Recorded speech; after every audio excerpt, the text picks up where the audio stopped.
What's going on, guys? CrustyKs here from the Go Boys Network. Excited to talk to you guys about week 9 in the college football slate. So for this week, we're going to roll through probably the same thing. Should be 3 videos. This one we're going to go through Tuesday and Wednesday. Then we'll have a Thursday, Friday, and then a Saturday video. So without further ado, let's jump into these Tuesday games. The first one on our slate, Sam Houston State traveling to Florida International. This is the Miami Vice night at Pitbull Stadium, for those who care. So you got Sam Houston coming off the Western Kentucky loss. Hunter Watson got hurt in that game. As of right now, it looks like he's a game time decision for this one. I still do like Sam Houston. I just think that their ability to run the ball against this FIU defense is really going to be an issue. So I do lean Sam Houston State minus the 5.5. That is where I would go in this one. Ultimately, like I said, you get an FIU team who against the run this season, or 5 yards per carry. They're the 3rd worst run defense in Conference USA, close to 200 yards per game. You're going to see DJ McKinney and Ducker here in the backfield. And whether they go with Hunter Watson or Jace Bauer at quarterback, I mean, I think Watson, obviously, he is the starter. I believe he does, make this offense better because he's just a better passer. But Jace Bauer can use his legs if need be. So if he is in the game, while I think the passing game kind of takes a hit, it shouldn't be too big of a deal because it's a team that runs the ball like 65% of the time. On the other side, FIU, Keon Jenkins coming off injury. He hurt his throwing shoulder in their last game, had to leave, did not return. He is supposed to be good to go for this one, but just something to monitor. Like I said, injury to the throwing shoulder. They're on a short week. So, I don't know. He's going because I don't really think they have a choice, truthfully. I mean, hopefully he's good to go. I like watching him play. I do think he can find a bit of success here against the Sam Houston secondary, who I'm definitely not too high on. But overall, like I said, I just think Sam Houston, they're the better team here. I think in terms of the run, by using, I have no chance of really consistently stopping them. And getting this number below a touchdown at minus 5.5 just feels like a must play for me. So give me Sam Houston here minus 5.5. Jumping into our next Tuesday game here, we have UTEP taking on Louisiana Tech. Louisiana Tech, a 7.5 point home favorite. So this one's interesting to me because if you've watched either of these teams, well, A, neither one is good. But B, for me, it's really hard to imagine laying over a touchdown with Louisiana Tech, regardless of how bad UTEP has been. So UTEP went back to Skylar Locklear. McConnell has got hurt. I'm assuming they're going to roll with Locklear here again, which, I mean, he wasn't terrible in their last game. They did get their first win of the season, first win in almost a calendar year, so that's a pretty big deal. Which for me, when you see something like that for a team that's like a struggle as much as they have, it's one of those things that's like you just want to like blindly fade it the next time, but I just personally can't do it with Louisiana Tech. This is a team that I think I've backed like one time this year, and I've backed them a few times in years past, and they always just seem to burn me. Bullock at quarterback, he's a freshman.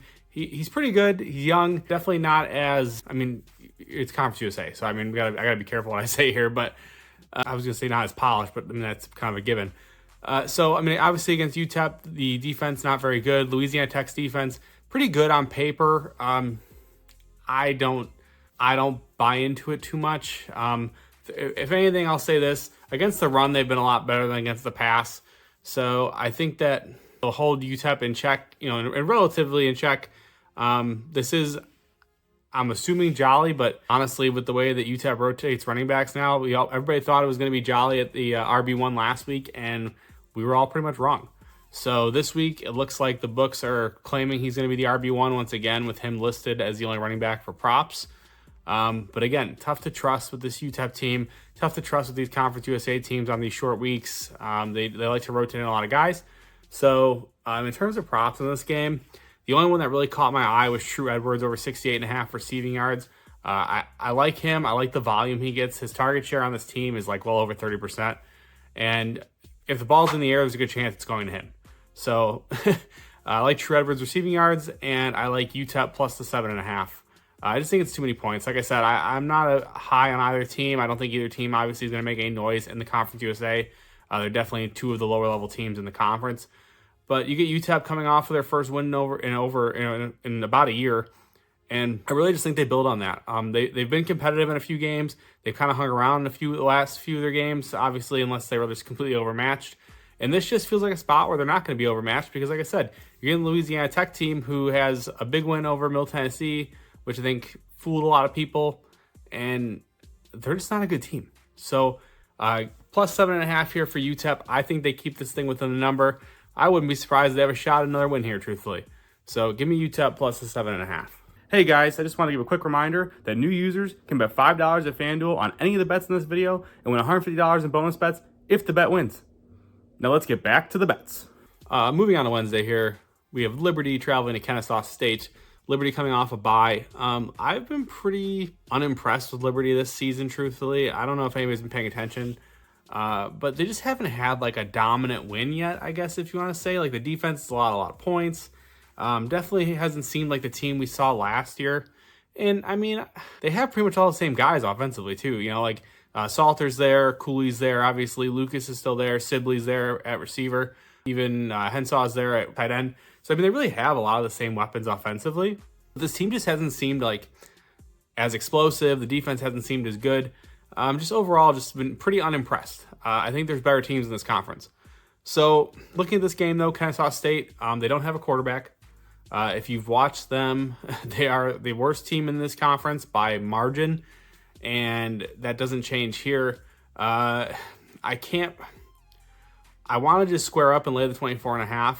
My issue comes in with this game is Liberty really plays with no sense of urgency, and then Kennesaw State also plays with no sense of urgency, whether that be to try to avoid getting blown out or whatever that may be.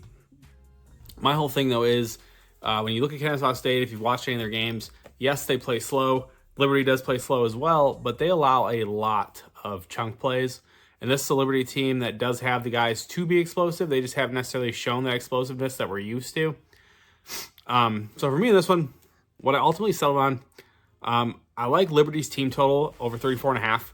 So get us 35. Like I said, my biggest concern was the pace of play for this game, but I went back and watched a couple of Kennesaw State games, and this team defensively, like when they allow big plays, we're talking like home run, 70-yard touchdown, 60-yard touchdown. This team can't tackle. This team can't cover. And you're going to face a Liberty team that, like I said, although haven't impressed me this season, they are loaded with weapons. We all know that. And I think they have a field day against this Kennesaw State team.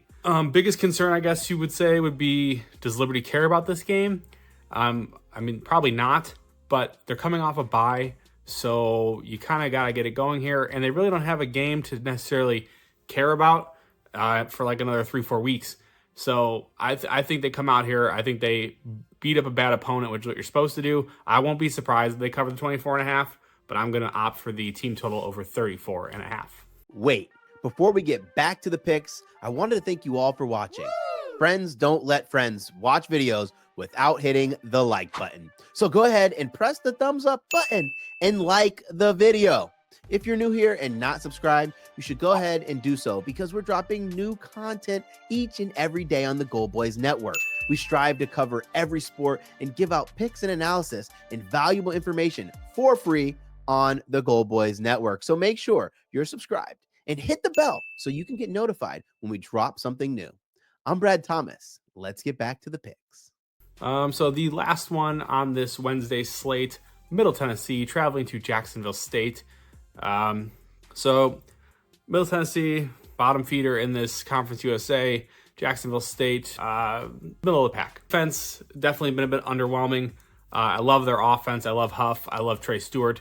This team is very dynamic. They're going to be able to run the ball at will against this Middle Tennessee defense.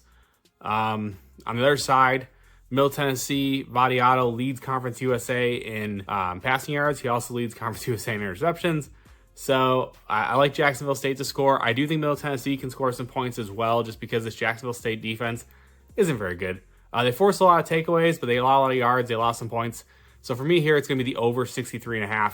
It's a huge number, but I think Jacksonville State easily gets us, 42 plus, maybe even a 50 ball. Truthfully, this team scores. I mean, wait till you see it. It's incredible.